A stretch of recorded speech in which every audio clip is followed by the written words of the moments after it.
Donc cette séquence va porter sur va traiter de la fonction exponentielle. Mais avant de traiter de la fonction exponentielle, je vais juste faire un tout petit rappel pour expliquer la notion de réciprocité entre deux fonctions. Je vais prendre un exemple simple. Je vais prendre une fonction carrée et on va essayer de déterminer ce qu'on appelle la bijection réciproque de la fonction carrée. Alors, admettons que je prenne un réel x, n'est-ce pas? Un réel x positif et que je cherche son carré, donc je vais lui associer son carré que j'appellerai ici x au carré. D'accord? Je vais supposer que l'ensemble de départ est positif, enfin tous les éléments x prend sa valeur dans l'intervalle r+, donc x est positif, et bien entendu, je vais supposer que l'ensemble d'arrivées est aussi l'ensemble des réels positifs.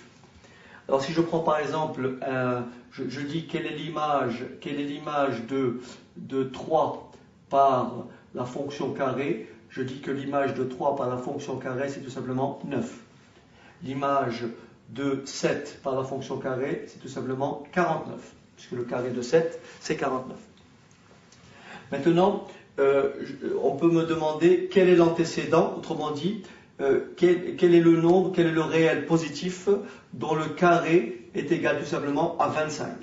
Quelle valeur je mets ici pour que cette valeur-là, pour que le carré ici me renvoie effectivement 25. On va définir ce qu'on appelle une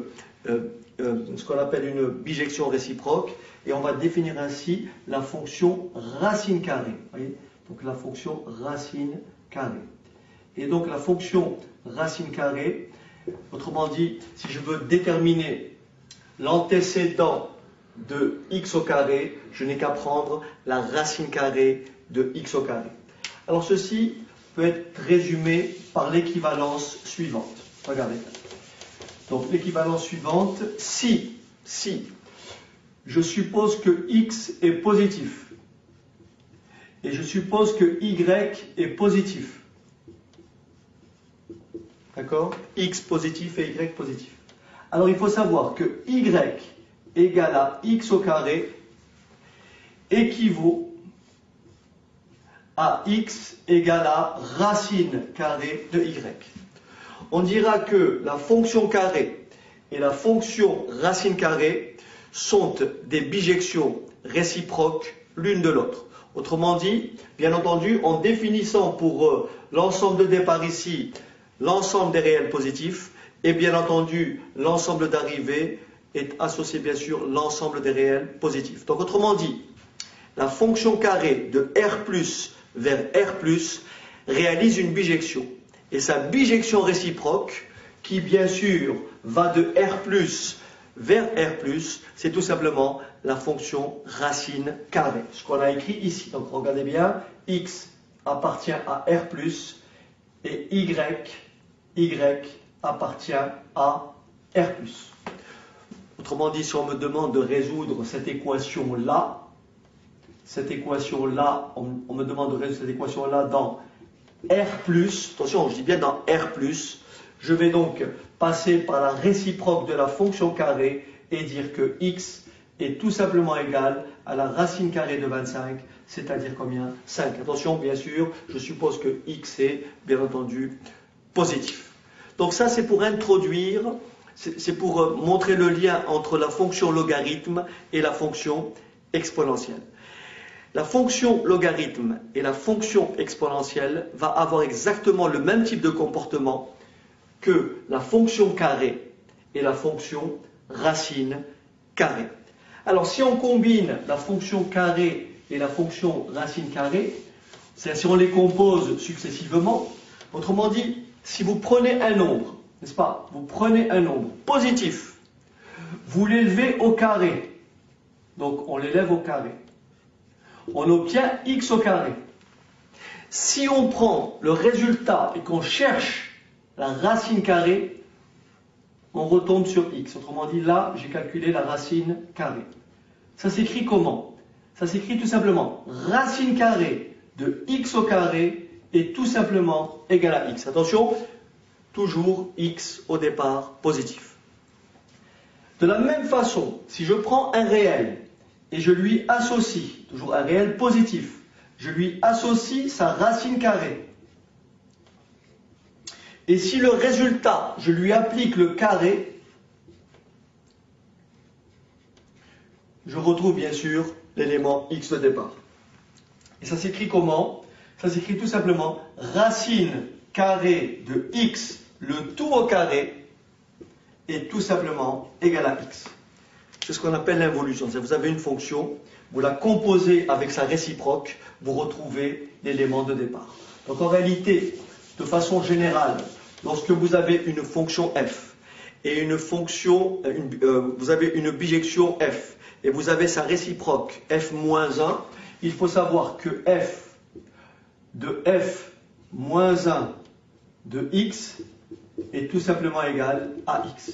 Ou tout simplement f-1 de f de x est tout simplement égal à x. C'est ce que j'ai traduit par x, racine carrée de x au carré égale x. Et bien sûr, racine carrée de x au carré égale x. Cette écriture-là, on va exactement retrouver le même format pour la fonction ln et la fonction exponentielle.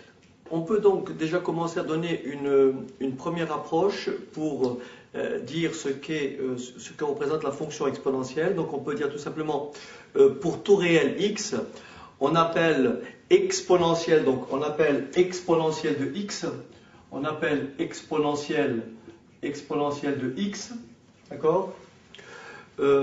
Exponentielle de x, on va le noter exp de x, d'accord? On appelle exponentielle de x, on le note exp de x. Le réel unique appartenant à l'intervalle 0 plus l'infini, donc le réel unique appartenant à l'intervalle 0 plus l'infini, dont le logarithme népérien est x. Dont le logarithme népérien est x. Autrement dit, ça veut tout simplement dire que le logarithme népérien de exponentielle de x, c'est tout simplement x. Donc ça, c'est déjà une première approche. On va donner une définition un peu plus mathématique et complète. Donc on va donner maintenant une définition de la fonction exponentielle. On a déjà vu que la fonction logarithme népérien, étant une bijection de l'intervalle 0 plus l'infini sur l'intervalle moins l'infini plus l'infini. On a établi ça lors d'une dernière séquence. Donc là, la fonction logarithme népérien étant une bijection de l'intervalle 0 plus l'infini sur ou dans l'intervalle moins l'infini 0, elle admet nécessairement une bijection réciproque, appelée exponentielle, appelée fonction exponentielle, d'accord? Notez donc EXP, donc EXP pour exponentielle, donc c'est la fonction qui à x associe EXP de x. Alors, on va donc écrire que y égale exponentielle de x. X, bien sûr, peut prendre toutes les valeurs réelles. Là, regardez bien, je reprends ici le point de départ. Nous avions ici au départ la fonction, nous avons l'ensemble de départ ici, l'intervalle moins 0 ouvert, n'est-ce pas, plus l'infini. Vers l'intervalle ici, moins l'infini, plus l'infini. Je prends un réel x et je lui associe son logarithme que j'appelle ln de x. D'accord? X prend ses valeurs dans l'intervalle 0 plus l'infini. Et le logarithme de x est bien entendu un nombre réel compris entre moins l'infini et plus l'infini. Maintenant, quel est le nombre? Alors maintenant, si je veux appliquer la notion de réciprocité et je veux déterminer une fonction ou une bijection réciproque, mon ensemble de départ devient quoi cette fois-ci? Moins l'infini plus l'infini. Mon ensemble d'arrivée devient quoi? L'intervalle 0 plus l'infini. X à x, je vais associer cette fois-ci exponentielle de x. Alors pour respecter ce qui est là, vous voyez que x prend ses valeurs dans l'intervalle moins l'infini, donc x appartient à l'intervalle moins l'infini plus l'infini, autrement dit x est un réel, autrement dit exponentielle de x est toujours calculable, je peux donner à x la valeur que je veux, je peux calculer exponentielle de moins 7, exponentielle de moins 10, exponentielle de 0, exponentielle de 1,4, il n'y a aucune valeur interdite. Exponentielle de x existe pour toutes les valeurs de x. Autrement dit, il n'y a aucune valeur interdite. Autrement dit, l'ensemble de définition de la fonction exponentielle, c'est tout simplement R. D'accord? Donc ici, ça équivaut à dire, puisque j'ai ici une bijection réciproque, ça équivaut à dire que x est tout simplement égal à ln de y. Et vous avez compris que y, forcément, prend ses valeurs dans quel intervalle? Dans l'intervalle ouvert 0 plus l'infini. Donc nous avons la correspondance y égale exponentielle de x équivaut à x égale ln de y. Alors, ceci m'amène à quelles sont les conséquences de ce résultat. Première conséquence, on a établi que le logarithme de 1, c'est 0. Logarithme de 1, c'est 0. Ce qui veut tout simplement dire que exponentielle de 0, c'est 1. On a établi plus haut que le logarithme de e étant le nombre des impaires, est égal à 1, ce qui équivaut à exponentielle de 1 égale à e. Ensuite, rappelez-vous, comme tout à l'heure, pour le carré et la racine carrée, lorsque vous composez une fonction et sa réciproque, vous réalisez l'identité. Autrement dit, lorsque vous calculez le logarithme de exponentielle de x, vous retrouvez x. Lorsque vous calculez exponentielle du logarithme de x, vous retrouvez x. C'est exactement comme le carré et la racine carrée. Racine carrée de x au carré, ça fait x, bien sûr avec x positif, et racine carrée de x, le tout au carré, est aussi égal à x. Donc dans les deux cas, on retombe sur l'élément de départ. C'est-à-dire si je fais un petit schéma, voilà ce que ça donne. Regardez bien, j'ai ici x, n'est-ce pas? Je vais combiner, je vais lui appliquer exponentielle, et je trouve exponentielle de x. Et si j'applique sa réciproque, vous voyez, je reprends le chemin inverse, qui est la fonction ln, voyez, et là ça se lit comment? Ln, voyez, ln de exponentielle de x, ça fait x. Et ici, le schéma c'est quoi? Le schéma ici c'est quoi? C'est à x, voyez, à x, on associe son logarithme. Donc là j'ai ln de x. Et bien sûr, ce résultat-là, je lui applique la réciproque. Je lui applique la fonction expo.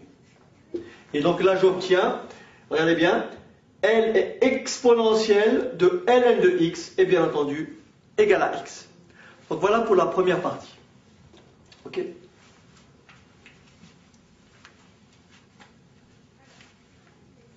D'adopter une autre notation. Alors, on va, je vous rappelle ce qu'on a établi tout à l'heure, hein. On sait que exponentielle, donc exponentielle de ln de x est toujours égal à x, c'est-à-dire exponentielle de ln d'une quantité, peu importe ce qu'il y a là, c'est bien sûr égal à cette quantité. Alors on va considérer un entier relatif petit n. Alors, pour tout entier relatif petit n, donc pour tout entier relatif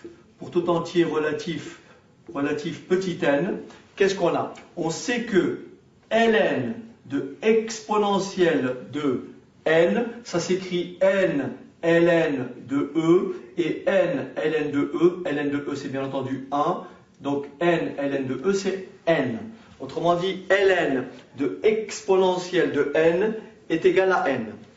On sait que exponentielle, d'accord, exponentielle de n, vous voyez, le n qui est là, je vais le remplacer par ln de exponentielle de n. Donc là, c'est pour adopter encore une fois une autre notation. Je vais donc écrire exponentielle. Et je vais remplacer le n, vous voyez le n, par ln de exponentielle de n. Et là, qu'est-ce qu'on a? Exponentielle de ln de peu importe la quantité est tout simplement égale à cette quantité-là. Vous voyez, j'ai reproduit. Donc là, vous avez exponentielle de ln de x, vous avez x. Exponentielle de ln carré, vous avez un carré. Là, vous avez quoi ici? Exponentielle de ln de en. Donc nous avons une autre notation. On en déduit que exponentielle de petit n est tout simplement égale à en. Autrement dit, ça se lit exponentielle de n. Donc on va adopter l'écriture suivante dorénavant. On va donc adopter l'écriture suivante. On dira la fonction qui à x associe exponentielle de x, ou bien la fonction qui à x associe exponentielle de x. Donc dorénavant, on va adopter cette deuxième notation qui est beaucoup plus pratique. On peut donc résumer ce qu'on a dit précédemment sous une autre forme. On va donc écrire que y égale exponentielle de x, bien sûr x appartient à r, donc x appartient à l'intervalle moins l'infini plus l'infini, ça équivaut tout simplement à petit x est tout simplement égal à ln de y, et attention, y appartient à l'intervalle 0 ouvert plus l'infini, ou tout simplement r étoile, donc r privé de 0, r étoile plus. On a vu que ln de 1 est égal à 0, par conséquent exponentielle de 0 est tout simplement égal à 1. On a vu que ln de e est égal à 1, donc exponentielle de 1 est égal à e. Alors pour avoir cette valeur à la calculatrice, vous avez, comme je l'ai dit précédemment sur une autre vidéo, vous avez la touche exponentielle, la touche exp. Donc vous tapez ex, suivi par exemple de 0, et ça vous renvoie 1. D'accord? Ça se lit exponentielle de 0 égale à 1. Alors, on va passer maintenant, si vous voulez bien, à certaines propriétés algébriques. Donc on va appeler ça propriété algébrique. Alors, on va donc établir les résultats suivants. Premier résultat, on va établir que quels que soient les réels petit a et petit b, on va établir quels que soient les réels petit a et petit b, exponentielle de a plus b est tout simplement égal à exponentielle de a que multiplie exponentielle de b, ou tout simplement exponentielle de a que multiplie exponentielle de b est égal à exponentielle de a plus b. Je vous propose une petite démonstration. On va donc poser petit a. Petit a est égal à quoi? À ln de exponentielle de a. Petit a est égal à ln de exponentielle de a. Toujours selon le schéma, ln de exponentielle de x, c'est x. Comme exponentielle de ln de x, c'est x. D'accord? Ln de exponentielle de x, c'est x. Exponentielle de ln de x, c'est x. Donc ici, nous avons petit a égale ln de exponentielle de a. Nous avons petit b, qui est égal à ln de exponentielle de petit b. D'accord? On peut donc sommer a plus b. Sommer a et b. Ça me donne a plus b est tout simplement égal à ln de exponentielle de a plus ln de exponentielle de b. Mais on sait que ln de exponentielle de a plus ln de exponentielle de b, ln de a plus ln de b, est tout simplement égal au logarithme du produit. Donc a plus b est tout simplement égal à ln de exponentielle de a que multiplie exponentielle de b. Donc a plus b égale ln de exponentielle de a que multiplie exponentielle de b. Je peux aussi calculer a plus b différemment.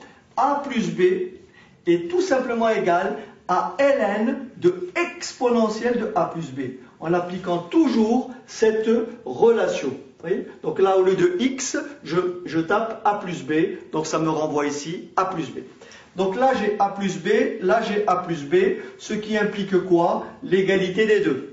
Donc ça implique quoi? Que ln de exponentielle de a plus b, n'est-ce pas? Ln de exponentielle de a plus b est tout simplement égal à ln de exponentielle de a que multiplie exponentielle de b.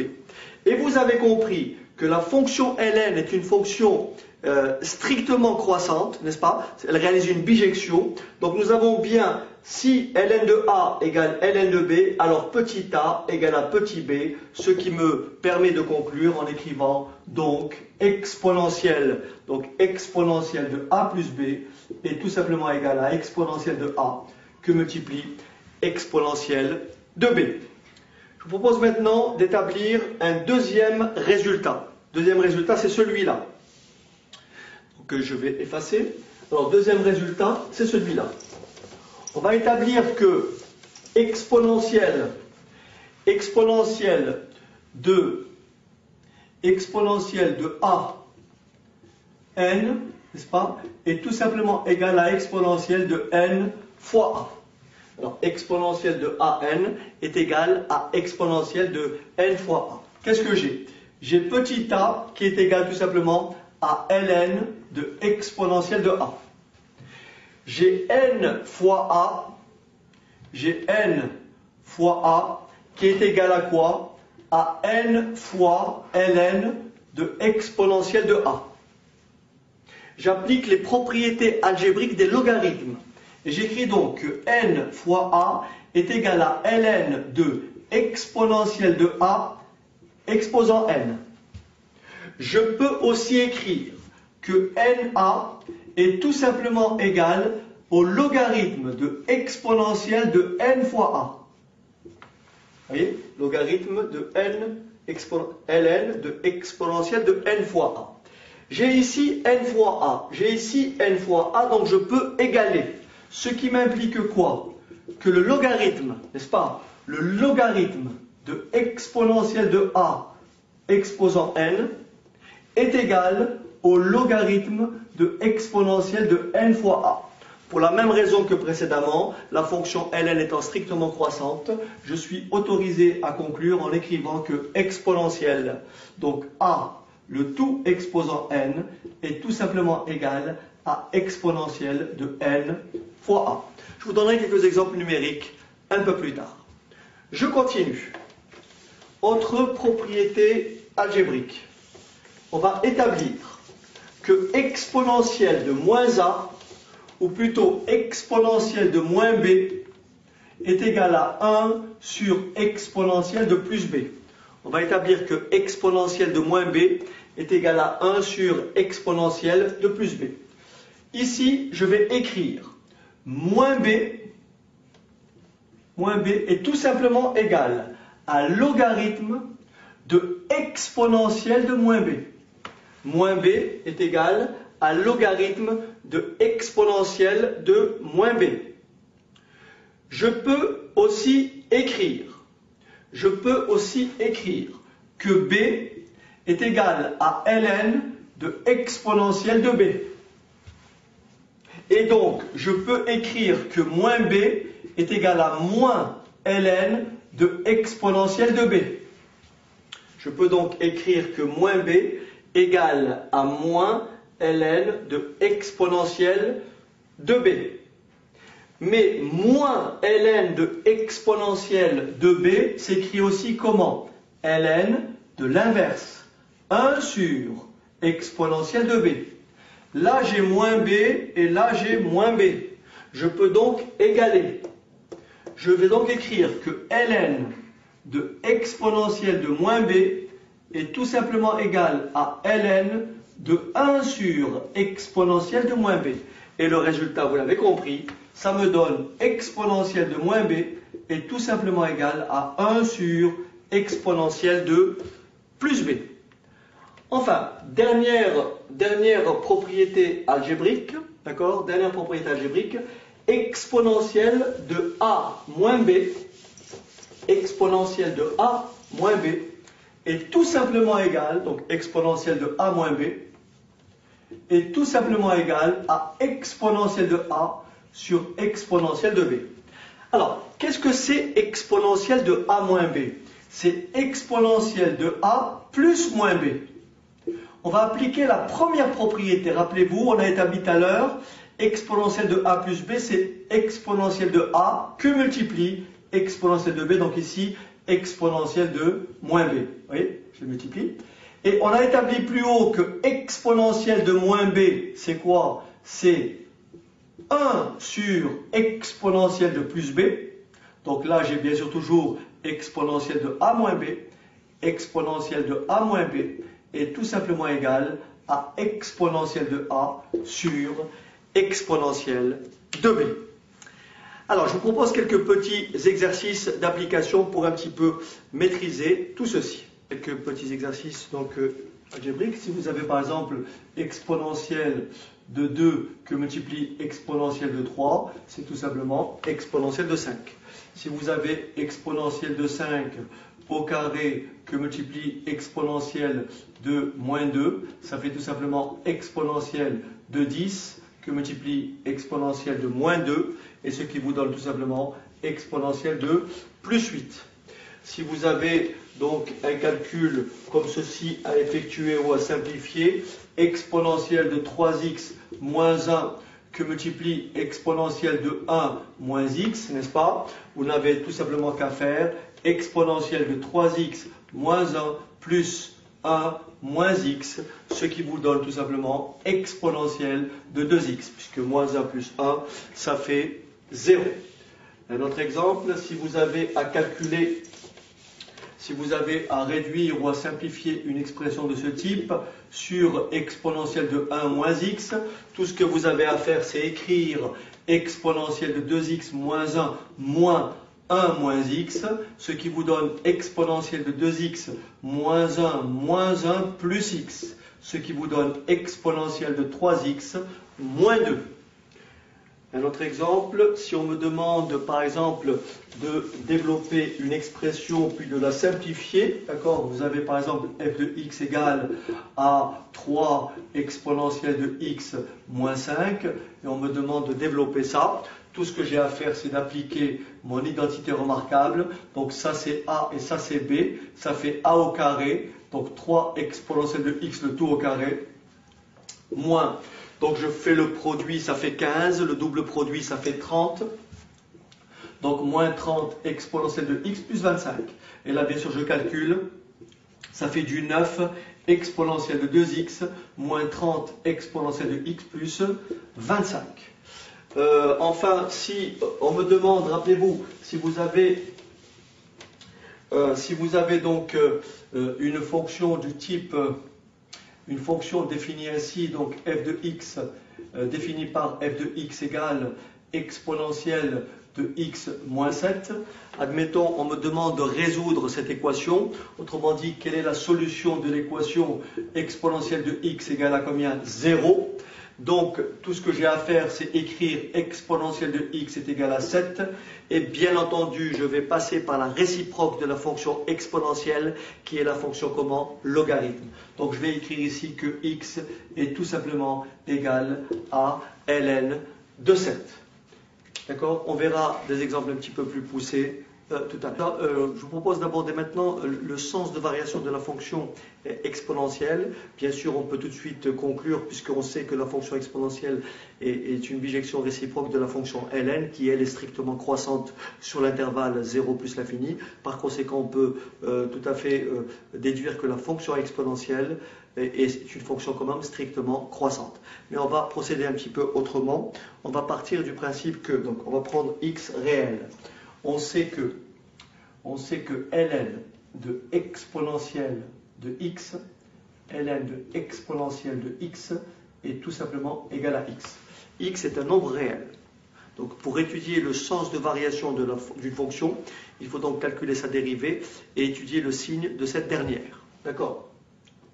Ce que j'ai omis de dire précédemment, vous savez, quand vous prenez une fonction exponentielle, c'est une fonction qui a x associe exponentielle de x.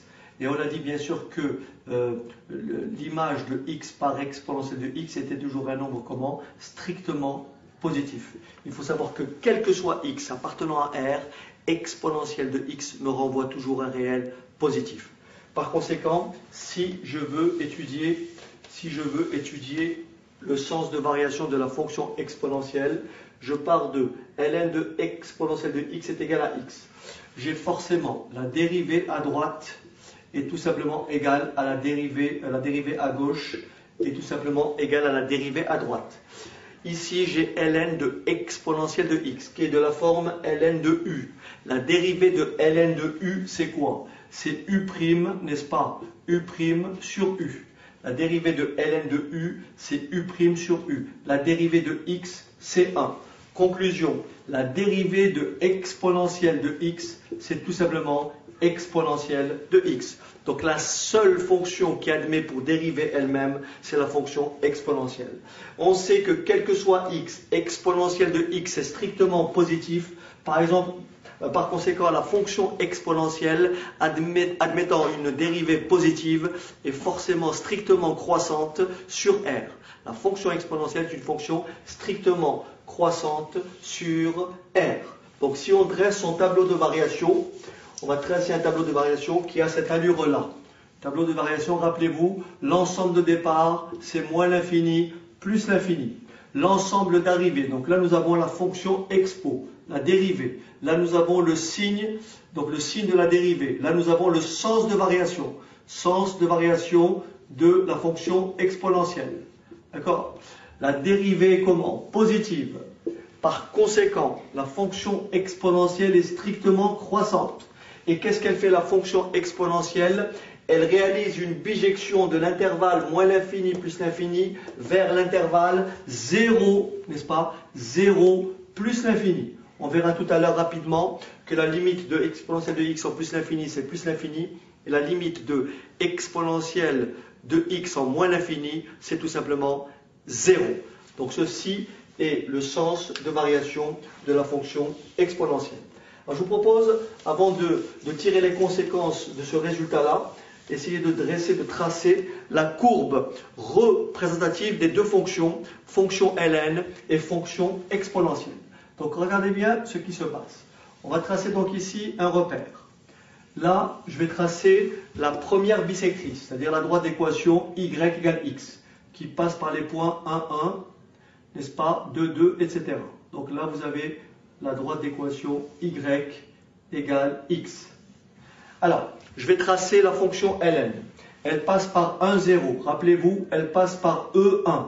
E, c'est à peu près 2,7. E1, voilà, à peu près E1, ici. Donc là, j'ai la courbe qui représente la fonction ln. Ok, qui croît un petit peu ici, voilà. Très bien. Ici, je sais que exponentielle de 0, c'est 1. Je sais que exponentielle de 0, c'est 1.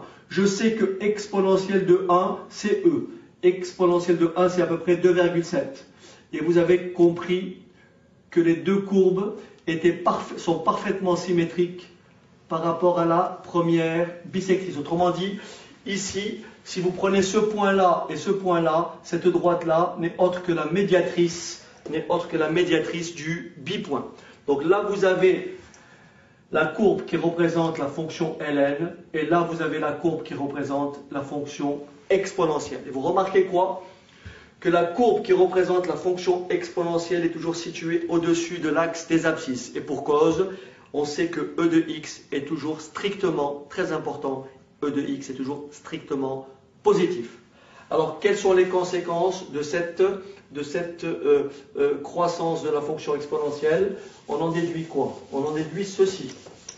On en déduit que, quels que soient les réels petit a et petit b, exponentielle de a égale à exponentielle de b est tout simplement équivaut à a égale à b. Nous avons ensuite si exponentielle de a est plus petit ou égal à exponentielle de b.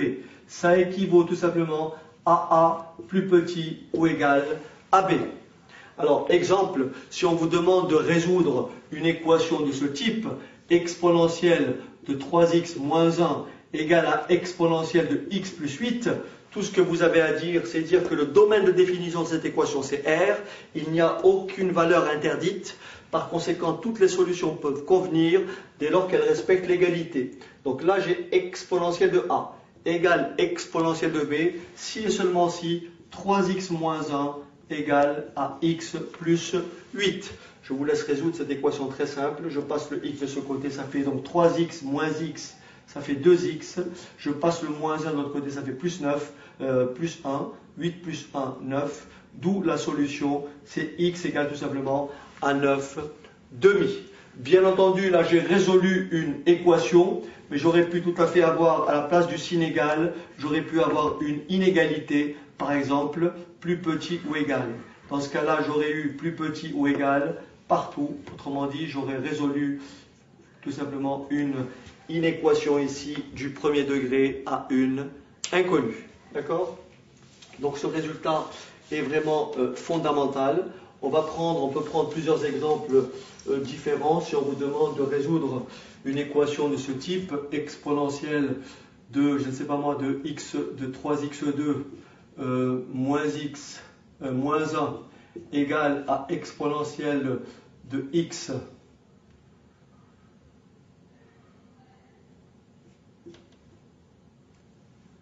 moins 3, par exemple. Donc vous allez écrire quoi? 3x au carré moins 1 égale à x moins 3, n'est-ce pas? Vous allez écrire x au carré moins x moins 3, je passe de l'autre côté, ça fait plus 3, plus 2 égale tout simplement à 0. Et ensuite, je vous laisse calculer delta.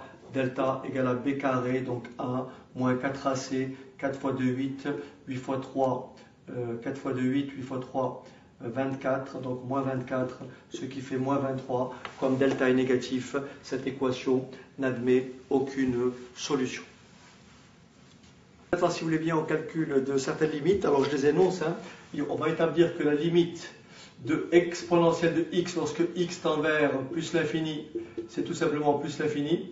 La limite de exponentielle de x lorsque x tend vers moins l'infini, c'est tout simplement 0. On va commencer par établir que la limite de exponentielle de x lorsque x tend vers plus l'infini, c'est tout simplement plus l'infini. Alors ce que je vous propose, c'est qu'on va démontrer, essayons de démontrer que pour tout x, pour tout réel x, on va démontrer que pour tout réel x, exponentielle de x est toujours plus grand ou égal à x. On va démontrer que exponentielle de x est toujours supérieure ou égale à x, quel que soit x. D'accord? Alors pour ça, on va prendre une fonction que je vais appeler une fonction h. Une fonction h, donc je vais la définir ainsi. La fonction h définie par exponentielle de x moins x. On va étudier le sens de variation de cette fonction h. Le sens de variation de cette fonction h, je vais donc dériver h qui me donne h' de x. La dérivée de exponentielle de x, c'est tout simplement exponentielle de x. La dérivée de x, c'est tout simplement 1. On va donc maintenant étudier le signe de la dérivée h'. Alors on va dire h' de x est plus grand ou égal à 0 si et seulement si exponentielle de x moins 1 est supérieur ou égal à 0. Autrement dit, si et seulement si exponentielle de x est supérieur ou égal à 1. Ce qui équivaut à x supérieur ou égal à ln de 1. Mais on sait que ln de 1 est égal à combien? 0. Ce qui veut dire que la dérivée h' de x est positif si et seulement si x est plus grand ou égal à 0.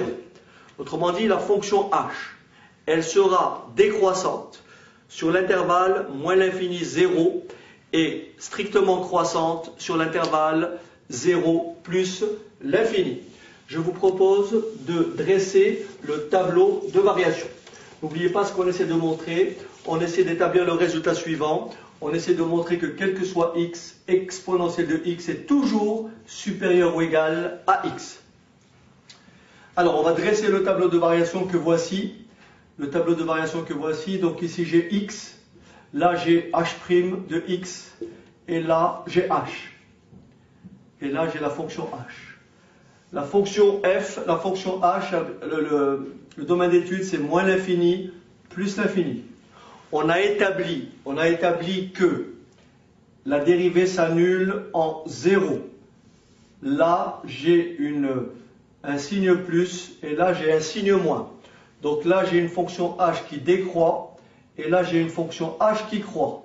Rappelez-vous, h de x est défini par exponentielle de x moins x. Je vais donc calculer la valeur que prend h en 0, ce qui correspond ici à un minimum. Alors, h de 0, c'est combien? C'est exponentielle de 0 moins 0. Mais exponentielle de 0, c'est combien? 1. 1 moins 0, ça fait tout simplement 1. Autrement dit, la fonction h, elle est décroissante, puis croissante. Qu'est-ce que vous remarquez? Vous remarquez que h de x, la fonction h admet un minimum en 0. Et ce minimum est tout simplement égal à 1, ce que je traduis par... Alors je vais effacer le tableau parce que j'ai besoin d'espace. Ce que je vais traduire par, regardez bien, je vais traduire ceci par, donc la fonction h, donc voilà, il faut montrer que exponentielle de x est toujours plus grand ou égal à x. La fonction h est définie par exponentielle de x moins x. On a établi que la fonction h admet un minimum en 0 et ce minimum est égal à 1. Qu'est-ce que ça veut dire ce minimum est égal à 1? Ça veut dire que pour tout x de r, h de x est supérieur ou égal à 1. H de x est supérieur ou égal à 1. Si h de x est supérieur ou égal à 1, ça veut tout simplement dire que h de x est strictement plus grand que 0, puisque 1 est un nombre supérieur strictement à 0. Or, h de x, c'est quoi? C'est exponentielle de x moins x. Donc, exponentielle de x moins x est tout simplement strictement positif. Donc, quel que soit x appartenant à R, exponentielle de x sera toujours strictement plus grand que x. Quel que soit x appartenant à R, exponentielle de x, et cette inégalité, n'est-ce pas, est toujours vérifiée. Alors ce résultat est très important, pourquoi?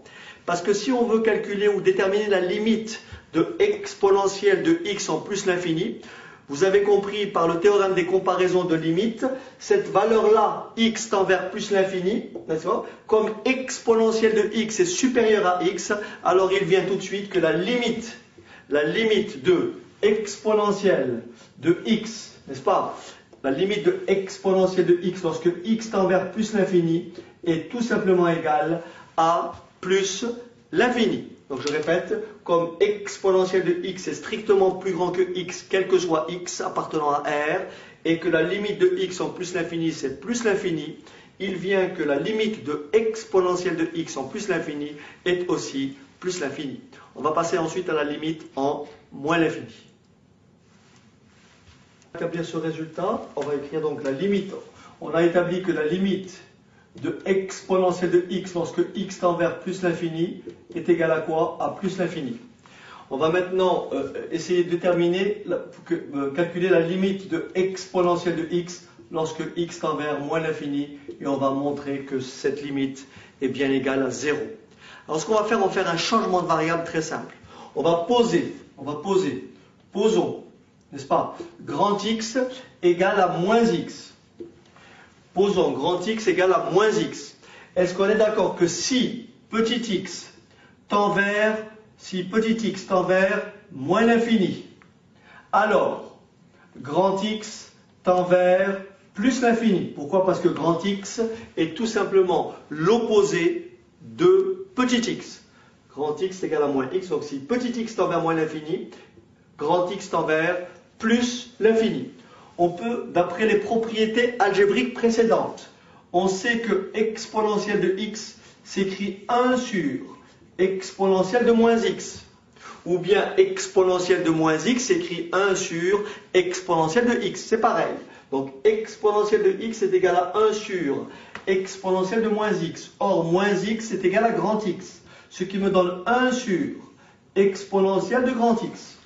On va donc maintenant écrire la limite de exponentielle de x lorsque x tend vers moins l'infini.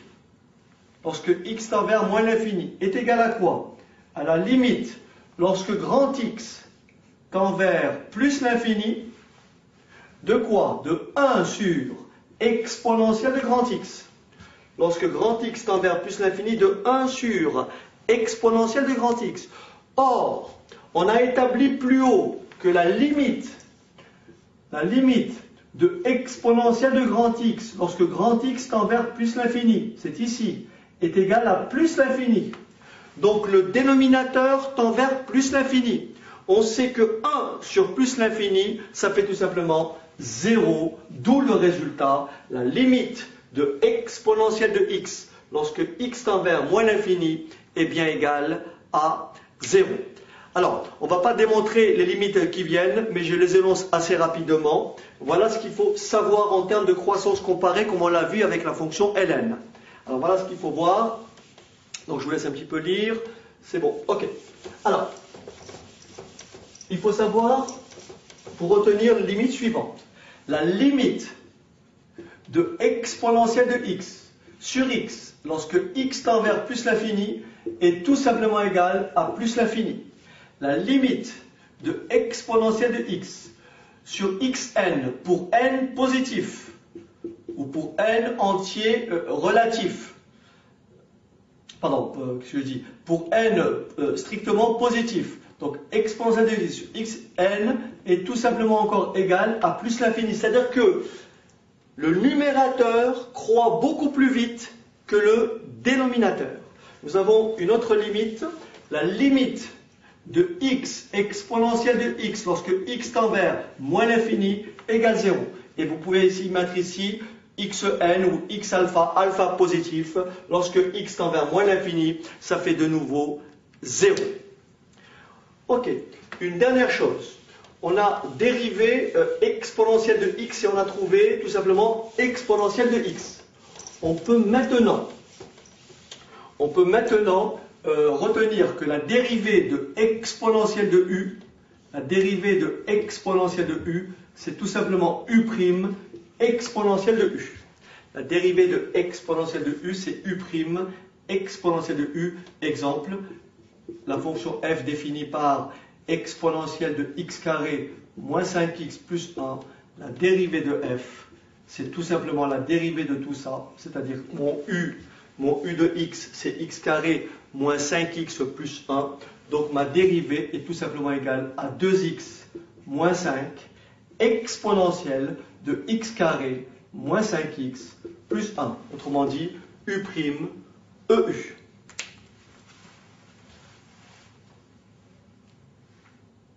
Séquence, j'ai une fonction ici, petit f, définie par, alors je ne sais pas si vous le voyez, x moins 2 plus exponentielle de 1 moins x. Je répète, donc x moins 2 plus exponentielle de 1 moins x. Alors, première étape, bon, vous avez compris que d'abord, on va s'intéresser au domaine de définition.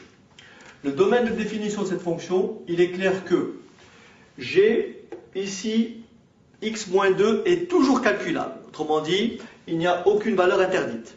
Suivi, le troisième terme ici, c'est exponentielle de 1 moins x.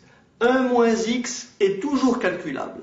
Par conséquent, je sais que exponentielle de x est partout définie, quel que soit x. Donc comme 1 moins x est calculable, il en est de même de exponentielle de 1 moins x. Par conséquent, le domaine de définition de f, c'est tout simplement l'intervalle moins l'infini plus l'infini. Alors, étape suivante, on va déterminer les limites de f en moins l'infini, la limite de f en plus l'infini.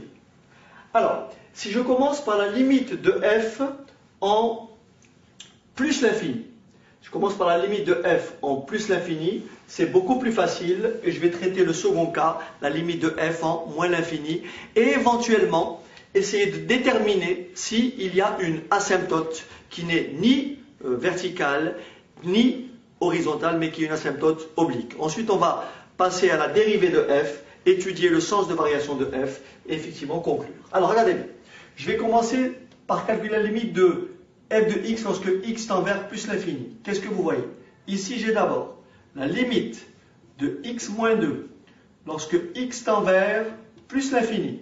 C'est tout simplement plus l'infini moins 2, ça me fait plus l'infini. Donc là, il n'y a pas de souci. Je passe maintenant à exponentielle de 1 moins x. Je le fais en deux temps. J'écris la limite de 1 moins x lorsque x tend vers plus l'infini. Je remplace x par plus l'infini. Et qu'est-ce que j'obtiens? 1 moins plus l'infini. Donc 1 moins l'infini, ça me fait moins l'infini. Ce qui veut dire que en plus l'infini, 1 moins x tend vers moins l'infini. Par conséquent, ceci implique que la limite de exponentielle de 1 moins x lorsque x tend vers plus l'infini est tout simplement égale à exponentielle de moins l'infini, et on a vu que la limite de e de x en moins l'infini, c'est combien? 0. Par conséquent, là, j'ai 0. Alors, qu'en est-il? Là, j'ai trouvé, pour le premier terme, j'ai trouvé que le premier terme, donc x moins 2, tend vers plus l'infini. Le second terme tend vers 0. Et donc, f tend vers quoi? Tout simplement, plus l'infini. Donc, je vais conclure ici, la limite de f de x lorsque x tend vers plus l'infini est tout simplement égale à plus l'infini. Ok, on va passer maintenant à la limite de f de x lorsque x tend vers moins l'infini. Et là, vous allez voir, il y a une petite complication puisqu'on va tomber sur une forme indéterminée. Il y a plusieurs façons donc, pour y arriver pour moins l'infini. Bon, je vais essayer comme ça. Donc f de x égale, je mets x en facteur, ça fait x facteur de 1 moins 2. Bon, vous avez compris que cette limite-là en moins l'infini, et forcément me renvoie à une forme indéterminée, puisque là j'ai moins l'infini, n'est-ce pas? Là j'ai moins l'infini, ça fait plus l'infini, donc j'ai exponentielle de plus l'infini qui fait plus l'infini, et forcément moins l'infini plus l'infini, c'est une forme indéterminée. Donc je vais mettre f de x, je vais mettre x en facteur, ça fait x facteur de 1 moins 2 plus exponentielle de 1 moins x sur x. Je transforme un petit peu et ça fait f de x égale x facteur de 1 moins 2 sur x. Alors 1 moins 2 sur x plus E1, ça fait E. Exponentielle de moins x, ça s'écrit x, E de x. Vous voyez, parce que exponentielle de moins x s'écrit 1 sur E de x. D'accord? Si on utilise les propriétés algébriques précédentes. Donc là, regardez ce qui se passe. Je m'intéresse à ce terme-là. Je sais que la limite de x, E de x, lorsque x tend vers moins l'infini, ce résultat-là va tendre vers quelle valeur? Ici, la limite de x, E de x en moins l'infini, c'est bien entendu, alors attention, 0, mais là le signe est très important. On sait que E de x est strictement positif. X tend vers une valeur négative puisqu'il y a moins l'infini. Donc là, forcément, ça me renverra 0 négatif. Donc là, j'ai E qui est un nombre positif sur 0 négatif. Là, ça me fait donc ici moins l'infini. Là, j'ai 2 sur moins l'infini. Ça me fait 0. Ce qui veut dire que toute la parenthèse ici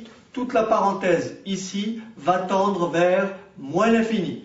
X tend vers moins l'infini. Donc le produit, on en déduit que la limite de f de x lorsque x tend vers moins l'infini est tout simplement égale à plus l'infini. Alors, on me demande de déterminer si la courbe représentative de f admet une asymptote. Alors, on va voir très rapidement ce que ça donne. Vous remarquez quoi? Que f de x f de x égale à x moins 2 plus exponentielle de 1 moins x. Nous avons donc f de x moins, entre parenthèses, x moins 2 égale exponentielle de 1 moins x. Tout le monde voit que la limite de f de x moins x moins 2, lorsque x tend vers plus l'infini, est égale à la limite lorsque x tend vers plus l'infini de exponentielle de 1 moins x. Mais si je remplace ici x par plus l'infini, ça me fait exponentielle de moins l'infini, et ça m'établit quoi? Vous dites, comme la limite de f de x moins x moins 2, lorsque x tend vers plus l'infini, comme cette limite est égale à 0, alors la droite d'équation y égale à x moins 2 est asymptote à la courbe au voisinage de plus l'infini. Quelle est la position de la courbe par rapport à cette droite? Vous remarquez que la différence f de x moins 2 est égale à exponentielle de 1 moins x, qui est bien sûr positive strictement. Par conséquent, la courbe sera toujours située au-dessus de son asymptote, car la différence f de x moins 2 est strictement positive. Je vous propose maintenant d'étudier le sens de variation de cette fonction. Alors pour ça, on va dériver f. La dérivée de f est égale à f' de x égale. La dérivée de x c'est 1. La dérivée de moins 2 c'est 0. Là c'est de la forme EU. La dérivée de EU c'est U'. La dérivée de 1 moins x c'est moins 1. Donc ça me fait moins exponentielle de 1 moins x. Quel est le signe de la dérivée? f' de x positif, ça équivaut à 1 moins exponentielle de 1 moins x positif. Ça équivaut à 1 plus grand ou égal à exponentielle de 1 moins x.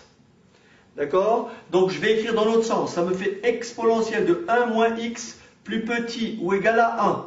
Ce qui veut dire que 1 moins x est plus petit ou égal à ln de 1, c'est-à-dire 0. Autrement dit, la fonction ln étant une fonction strictement croissante, je peux composer par ln de chaque côté, et donc j'ai 1 moins x plus petit que 0. Soit moins x plus petit que moins 1, soit x plus grand ou égal à 1. Autrement dit, la dérivée est positive pour x plus grand que 1. Donc la dérivée est négative pour x plus petit que 1, ce qui me donne le tableau de variation suivant, moins l'infini, n'est-ce pas, plus l'infini. Donc là, j'ai ma fonction, j'ai ma dérivée f', là j'ai f, la dérivée s'annule en 1. Donc pour 1, j'ai 0, n'est-ce pas? On a vu que la dérivée est positive pour x supérieur à 1, la dérivée est négative pour x plus petit que 1.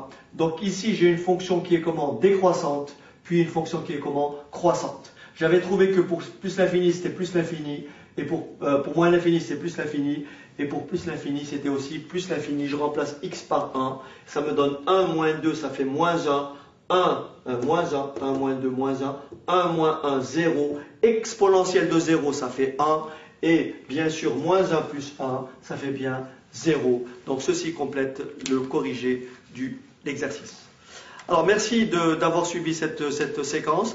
Je vous invite bien sûr pour compléter cette séquence d'abord à aller sur infomat.com. Vous trouverez effectivement des exercices, des ressources d'exercices, enfin, pas mal d'exercices liés à la fonction expo. Bien entendu, ce site est mis à jour dès que j'ai la possibilité. Donc merci de visiter le site, et puis donc je vous dis à une prochaine séance.